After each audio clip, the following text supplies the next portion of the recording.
High court ने कई दिनों से फटकार लगा रही है कि राज्य की जो सबसे बड़ी अस्पताल रिम्स है और रिम्स में सीटी स्कैन मशीन तक नहीं है। बार बार सरकार कह रही है कि हम खरीद रहे हैं, तो अफसोस लगता है भाई इतना बड़ा अस्पताल, और झारखंड में सरकार को बने हुए हेमंत सोरेन को 1.5 साल से अब हो गया होने को चला, लेकिन उसके बाद भी अगर एक सीटी स्कैन मशीन नहीं खरीद पाई या नहीं खरीद पा रही है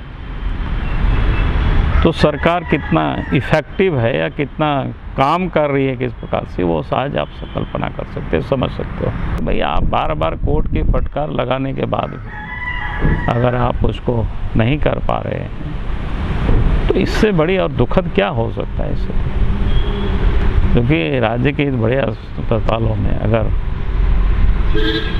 टेक्नीशियन नहीं होंगे, तकनीक नहीं होगा, मशीन नहीं होगा, तो फिर लोगों की जांच कैसे होगी, लोगों के ट्रीटमेंट कैसे होगा, इलाज कैसे होगा। इसलिए सरकार को बिना विलंब किए कम से कम जितने भी मेडिकल कॉलेज है वहाँ पर जितनी भी आधुनिक तकनीक है उन सारे तकनीकों से उन अस्पतालों को सुसज्जित करना चाहिए सरकार को, उसमें इनको कोई गोलमाल नहीं करना चाहिए। लगता नहीं है कि सरकार उस दिशा में कोई गंभीर है।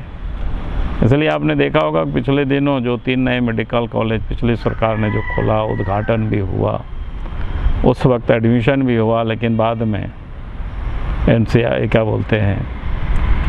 ने उसको रोक दिया। कारण क्या था? फैकल्टी की बहाली वहाँ नहीं हो पाई। जो ज़रूरत है, जो मापदंड है, उसको सरकार पूरा करने के ऊपर सरकार गंभीर ही नहीं है। मैं झारखंड के सभी नागरिकों से ये अपील करना चाहता हूँ कि अगले वर्ष जैसा लॉकडाउन लगा था और कोरोना चेन को ख़त्म करने में मदद किए थे, उसी प्रकार चूँकि ये संक्रमण बीमारी है कोरोना, एक दूसरे लोगों से फैलने की संभावना रहती है, वैसी स्थिति में मेरा यह अपील होगा कि सभी लोग घरों में रहें, सुरक्षित रहें और ये स्वास्थ्य सप्ताह जो मनाने का सरकार द्वारा निर्णय लिया गया है उसमें पूर्ण सहयोग करें और स्वस्थ रहें और सुरक्षित रहें।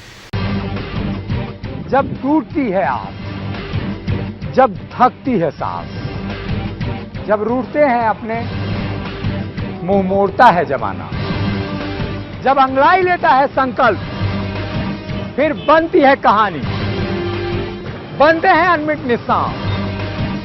देखिए मेरे साथ संघर्ष की दास्तान।